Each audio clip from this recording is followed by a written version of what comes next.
Hello guys, তো দেখো আমার বর আমার জন্য একটা গিফট নিয়ে এসেছে। কি গিফট এটা আমি এখনো দেখিনি, আগে খুলে দেখবো তারপর বলবো। কি নিয়ে এসেছে এটা? তো দেখো গিফটটা খুলছে এখন, সবাই দেখো কি নিয়ে এসেছে। খুলো তাড়াতাড়ি। কি গিফট আমাকে দেখার জন্য আমার ইচ্ছা অনেক হচ্ছে।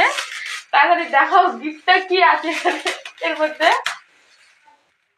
আমিও দেখিনি কি যে আছে, আমিও জানি না। মাই গড, দেখো তো অনেক সুন্দর গিফট নিয়ে এসেছে আমার বর আমার জন্য। দেখো কেমন লাগছে, দেখো সবাই দেখো এর মধ্যে কি আছে। এটা নিয়ে এসেছো, সেই অনেক নাইস।